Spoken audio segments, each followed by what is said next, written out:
हरे राम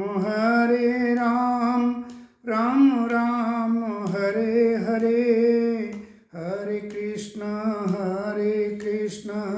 कृष्ण कृष्ण हरे हरे।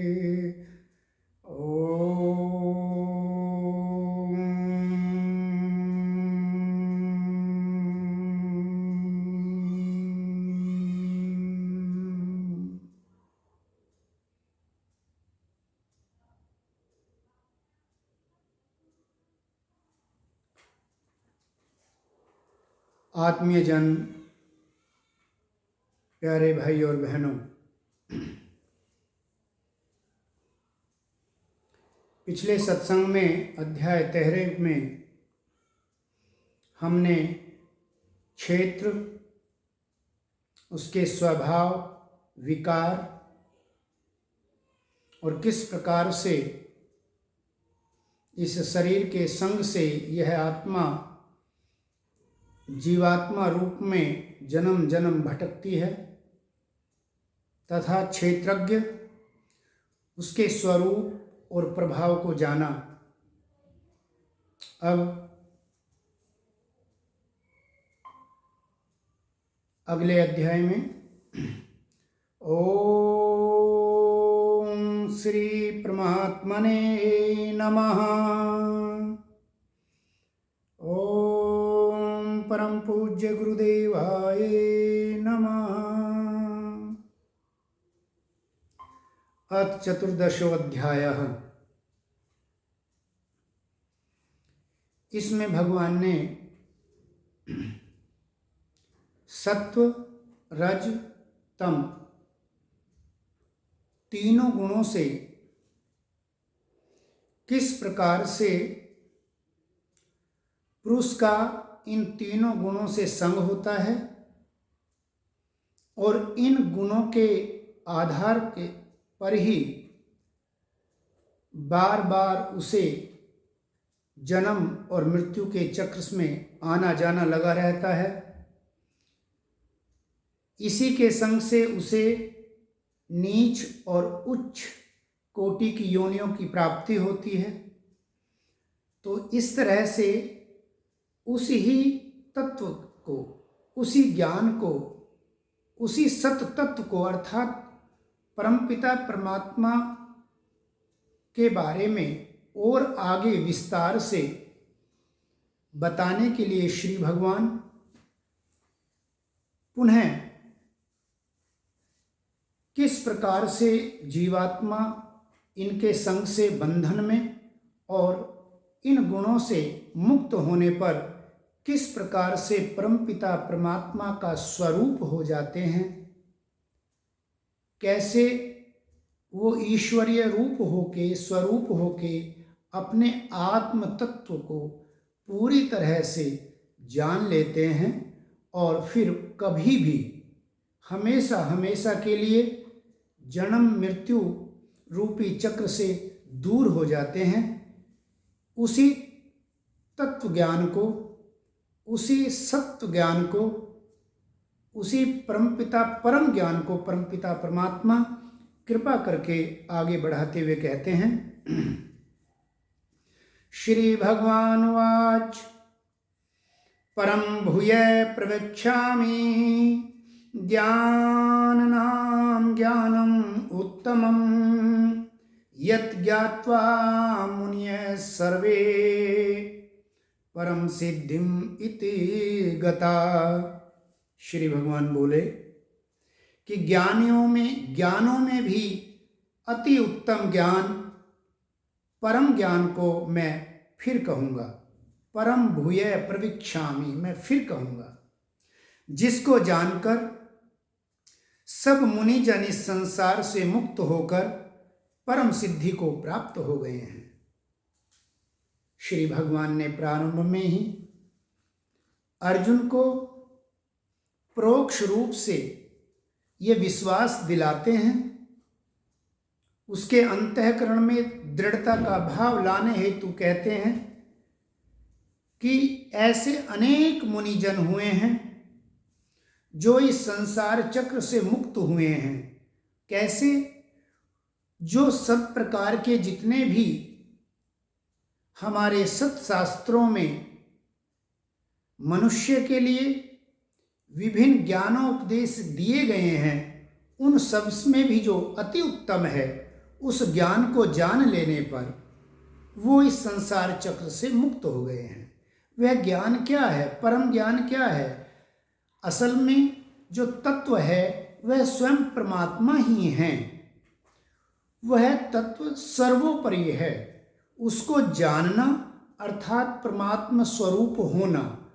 जो आत्मा का जब शरीर से संग हो जाता है और वह शरीर में का अभिमान हो जाता है कि मैं शरीर हूँ और अपने वास्तविक स्वरूप को भूल जाता है, तो वह अपने अंशी को भी भूल जाता है जिसके हम आत्मा रूप से अंश हैं। तब वह इस प्रकृति में, जो कि परमपिता परमात्मा का जिससे अनादि संबंध है, यह महामाया मूल प्रकृति भी परमात्मा का ही एक तत्व है, उन्हीं की शक्ति है। परंतु इसकी जो व्यवस्था है, इस व्यवस्था में, इस चक्र में वह जीवात्मा बन के भटकता रहता है। इसीलिए भगवान ने अर्जुन को बताया कि भाई पहले भी ऐसे मुनिजन जिन्होंने इस तत्व को जान लिया अर्थात परमपिता परमात्मा को प्राप्त कर लिया। कैसे? इस तीनों गुणों की असंगता से। इनके संग से संसार बंधन और असंग से मुक्ति। तो जिन्होंने इससे असंग किया, क्यों कैसे संग होगा? जब इसके स्वभाव को और प्रकार को जान लेंगे। तो वही भगवान कह रहे हैं कि इसको जान के बहुत सारे संसार के मुनिजनों ने जाना और संसार से मुक्त हो गए। उसी तत्व को इदं ज्ञानम उपाश्रित्य मम साधर्म्यम गता सर्गे अपि नोपजायन्ते परले न व्यथन्ति च। और क्या होता है? वो इस संसार से मुक्त हो जाते हैं।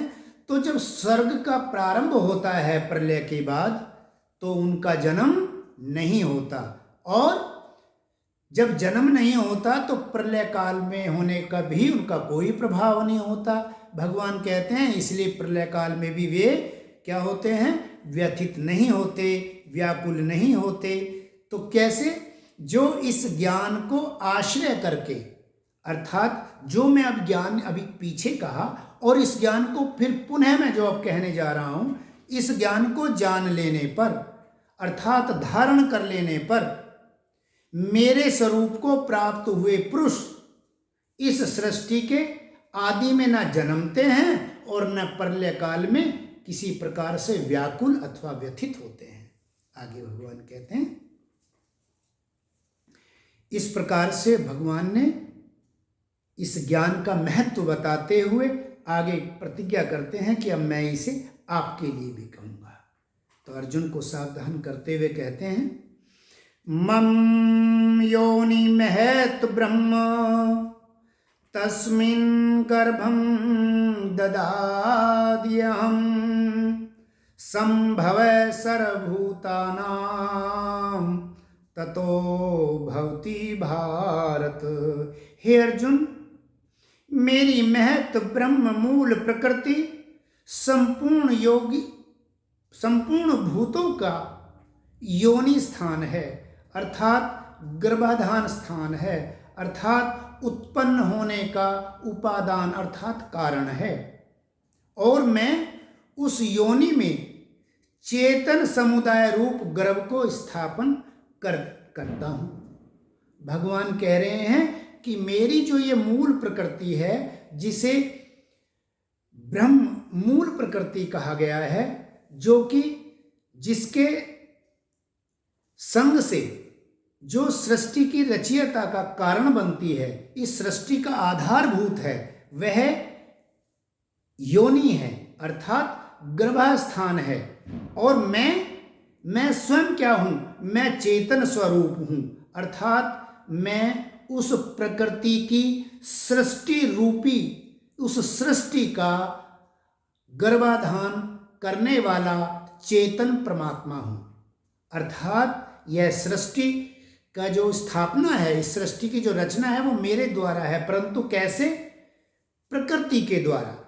जैसे पुरुष के द्वारा स्त्री संग से संतान उत्पत्ति होती है, ऐसे ही मेरी सत्ता महामाया मूल प्रकृति में इस जीवात्मा का संग करके चेतना, जो मैं आत्म स्वरूप से इस प्रकृति में मैं ही इस समुदाय रूप चेतना का गर्भ स्थापना करने वाला हूं। कहने का मतलब यह है कि जो ये चेतन तत्व है, यही मूल प्रकृति जड़ तत्व से इसका संग होता है, तो सृष्टि की रचना होती है। भाई देखिए, जैसे दो के मिलन से एक तीसरी चीज उत्पन्न हो जाती है, वैसे ही परमात्मा का मूल प्रकृति से जो आदि अनादि संबंध है, उससे सृष्टि रचना, और उनके जो अंश जीवात्मा है, जिसे हम आत्मा कहते हैं, उसका शरीर से संग हो जाए, तो ये जीवन, ये चेतन जीवन चलता फिरता शरीर दिखाई देता है। क्योंकि इससे आत्मा का जो संग हो गया है, तो चेतना का, उस महाचेतना का इस अखिल ब्रह्मांड में उसकी जो स्थापना है, उसकी सत्ता की, तो ये सृष्टि हमें दिखाई पड़ती है। इसकी व्यवस्था, इसका गतिमान होना हमें उस चेतना के कारण है, परंतु हमें यह ऐसा मालूम पड़ता है। जैसे हम कहते हैं कि भाई एक सूर्यमंडल है, सूर्यमंडल में के चारों तरफ हमारे विभिन्न प्लैनेट्स जो हैं ये घूम रहे हैं, सौरमंडल की रचना है, और ये सौरमंडल स्वयं एक गैलेक्सी का संपूर्ण निहारके का एक उपभाग है। ऐसी अनेक वहाँ आकाश गंगाओं के सहित गैलेक्सियां हैं, अनेक, और अब तो मनुष्य ने खोज भी कर ली है। तो यहाँ हम देख रहे हैं कि चेतना, महाचेतना का इस संपूर्ण अनंत सृष्टि में उन्हीं का संग है। तो यह सृष्टि की व्यवस्था गतिमान है, व्यवस्थित है। ऐसे ही आत्मा का संग उन जड़ तत्वों से निर्मित इस शरीर से जब होता है, तो यहां भी एक तीसरी चीज उत्पन्न हो जाती है, जिसे हम जीवात्मा कहते हैं। इसमें थोड़ा सा ध्यान दीजिए, आत्मा और जड़ तत्व से शरीर दोनों का संग हुआ, तो एक तीसरी चीज जो अपने में भिन्न गुण और विकारों को लिए हुए है, जिसे हम जीवात्मा कह रहे हैं। आत्मतत्व विशुद्ध स्वरूप परमात्मा का अंश है, लेकिन शरीर के संग से वह जीवात्मा कहलाता है, जीव कहलाता है, और उसको अपना स्वरूप विस्मरण हो जाता है। लेकिन परमात्मा व्यवस्था स्वयं कर रहे हैं। अर्जुन को समझाते हुए बताते हैं कि अर्जुन, पहले भी ऐसे कई मुनि हुए हैं, ऐसे महात्मा हुए हैं, जिन्होंने इस तत्व को जाना और जान के इसका आश्रय लिया, इसको अपने जीवन में धारण किया, और इस जन्म मरण से वो मुक्त होकर सदैव सदैव परमात्मा स्वरूप होके अपने उस धाम में स्थापित हो गए। तो अब ये कह रहे हैं कि इस सृष्टि में भी, इस मूल प्रकृति में भी, इसको तुम योनि मानो, गर्भस्थान मानो, और इसमें गर्भ को स्थापना करने वाला मुझे, चेतना को, मुझ तत्व को इसमें गर्भ को स्थापन करने वाला मानो। अर्थात जड़ और चेतन के संयोग से न केवल इस सृष्टि की, अपितु इस जड़ और चेतन से संपूर्ण प्राणियों की भी उत्पत्ति होती है, ऐसा भगवान समझाते हुए कह रहे हैं। अब आगे कहते हैं, सर्वयोनिषु कौन्तेय मूर्ते संभवन्ति या तासां ब्रह्म महत् योनि अहम बीज प्रद पिता। मैं बीज को स्थापन करने वाला पिता हूं और प्रकृति उन सब को गर्भ धारण करने वाली माता है। उसी बात को इसमें भगवान और स्पष्टीकरण करके और सरल करके समझाते हुए कह रहे हैं। इसलिए हे अर्जुन, नाना प्रकार की सब योनियों में जितने भी विभिन्न प्रकार के शरीर हैं अर्थात मूर्तियां हैं, ये सब शरीरधारी प्राणी कैसे उत्पन्न होते हैं वो बताते हुए कह रहे हैं कि प्रकृति तो उन सब की गर्भ धारण करने वाली माता है और मैं उसमें बीज रूप स्थापन करने वाला पिता हूं। सत्वं रजस्तम इति गुणा प्रकृति संभवा निबध्यन्ति महाभावो देहे देहिनम एव्ययम्। हे अर्जुन, सत्वगुण, रजोगुण और तमोगुण ये प्रकृति से उत्पन्न तीनों गुण अविनाशी जीवात्मा को शरीर में बांधते हैं।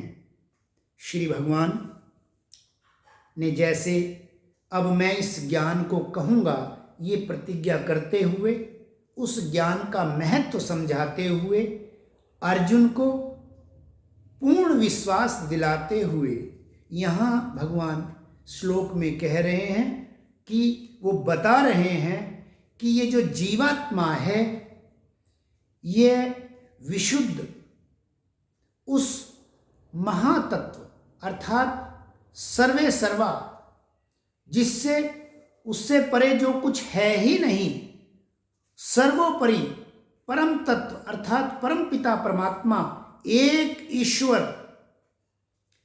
का अंश है। इसलिए यह अविनाशी है।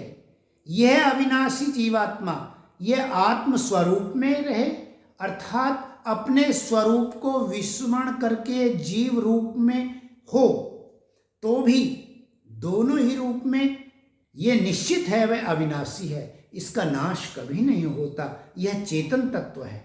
इसलिए भगवान कह रहे हैं कि यह अविनाशी जीवात्मा शरीर में बंध जाता है। किस वजह से? सत्व, रज और तम, ये जो तीन गुण जो इस मूल प्रकृति से उत्पन्न होते हैं, इन तीनों गुणों की वजह से यह जीवात्मा शरीर में बंध जाता है।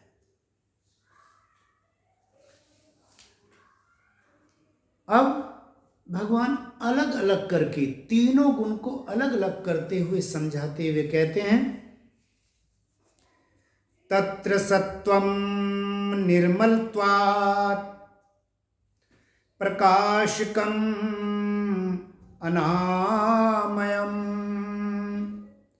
सुख संगेन बध्यनाति ज्ञान संगेन च अनग। भगवान अर्जुन को समझाते हुए कह रहे हैं कि हे निष्पाप अर्जुन, शब्द पे भगवान की ध्यान दीजिए अपने भक्त के लिए। कैसी स्थिति रही होगी अर्जुन की। स्वयं योगेश्वर जगतनाथ कह रहे हैं कि हे निष्पाप, उन तीनों गुणों में सत्व गुण तो निर्मल होने के कारण प्रकाश करने वाला और विकार रहित है।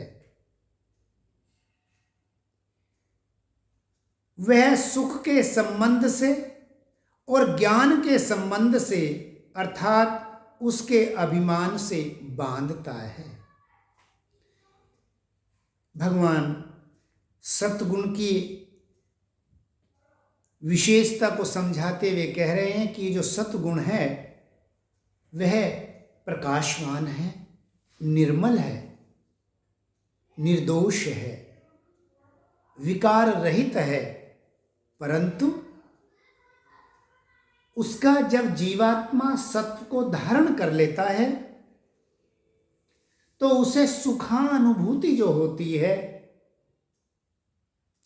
और उसे सत्व ज्ञान होने की जो योग्यता उपलब्ध हो जाती है सात्विकता को धारण करने से ही, तो उससे जो जीवात्मा का संबंध होता है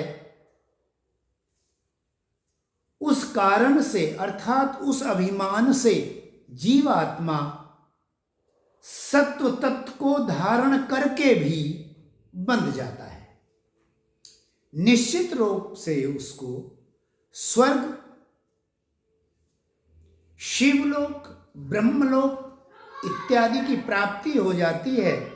निश्चित रूप से सत्वलोकों की प्राप्ति हो जाती है, ये बात सत्य है। लेकिन ये जो सुखानुभूति और ज्ञान होने का जो ये संबंध हो जाता है जीवात्मा को, इस अभिमान हेतु वह बंध जाता है। यहां हम ये भी समझ सकते हैं कि हमें इन तीनों गुणों को धारण करने वाली प्रकृति की गोद में जब जीवात्मा अर्थात आत्मा को उसके पूर्व के स्वभाव से ही जब शरीर धारण करता है तो उसका जन्म जन्म से चलते आने वाला गुण विशेष का प्रभाव अधिक रहता है। परंतु जब वह मानव योनि में आता है तब वह इस मुकाम पर होता है कि वह अपने अन्य दो तम और रज को दबा के सत्वगुण को उभार लेता है और सत्वगुण को धारण करके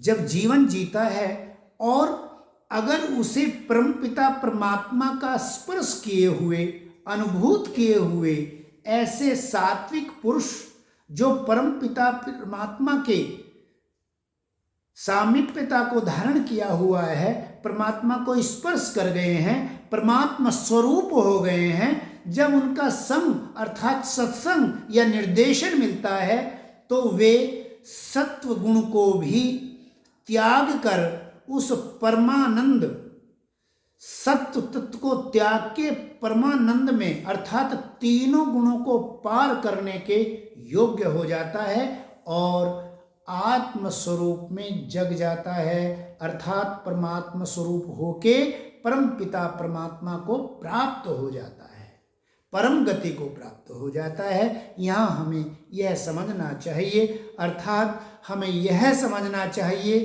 कि प्रत्येक मनुष्य योनि में आकर हम सब आत्माओं का ये कर्तव्य है कि हम धीरे धीरे एक के बाद एक तामसी, पहले हम तामस को जानेंगे सत्संग से कि क्या क्या है, काम है, क्रोध है, लोभ है, मोह है और इनकी कितनी सीमाओं में कितनी गहराई तक हमारा इसमें संलग्नता है, ये जब जानेंगे तभी त्याग पाएंगे।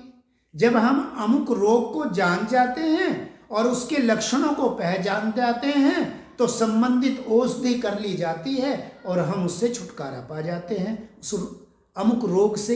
इसी तरह से जब हम तमस को भगवान समझा रहे हैं, भगवान राजस को समझा रहे हैं, भगवान सत्व तत्व को समझा रहे हैं और भगवान उस निष्पाप आत्मा स्वरूप अपने प्रिय भक्त अर्जुन को ये कह रहे हैं कि ये जो सत्व तत्व को धारण करने पर भी जो बंधन का कारण बनता है उस कारण को भगवान अर्जुन को समझा रहे हैं कि ये जो सुख है, ये जो ज्ञान, जो बोध शक्ति है, उसके प्रकट होने पर मैं ज्ञानी हूँ, ऐसा जब भाव हो जाता है कि मुझे इस ज्ञान की प्राप्ति हो जाती है तो अनायास ही हमारा उस तत्व विशेष से संबंध हो जाता है और उस संबंध के कारण उस वह सत्वगुण जीवात्मा को जो कि ज्ञान से होने पर भी ज्ञान से ही बंध जाता है, अर्थात वह परमात्मा स्वरूप होने से नीचे रह जाता है, एक कदम नीचे रह जाता है। इसलिए भगवान ने कहा है कि भाई जब इन तीनों गुणों का सर्वथा अभाव हो जाए, किसी भी प्रकार का अग अर्थात पाप ना रहे, भगवान ने कहा, अर्जुन को अनग कहा, जब निष्पाप हो जाए, बिल्कुल भी किसी प्रकार का भी कोई पाप जब ना रहे और वह पूर्ण रूप से सात्विकता को धारण कर ले और फिर परमात्मा की भक्ति और परमात्मा की कृपा से वह सत्व को भी के गुणों से भी नहीं बंधता। अब भगवान आगे रजोगुण का स्वरूप और उसके द्वारा जीवात्मा को बांधे जाने का प्रकार समझाते हुए श्लोक 7 में कहते हैं, रजो रागात्मक विद्धि तृष्णा संगम उद्भवम तत् निबध्यन्नति कौन्तेय कर्म संगेन देनम। हे अर्जुन, राग रूप रजोगुण को कामना और आसक्ति से उत्पन्न जान। भगवान समझा रहे हैं कि मैं कौन से गुण में हूं, रजोगुण क्या है, तमोगुण क्या है, सतोगुण क्या है। रजोगुण की भगवान उत्पत्ति को ही बता रहे हैं कि भाई ये रजोगुण होता क्या है।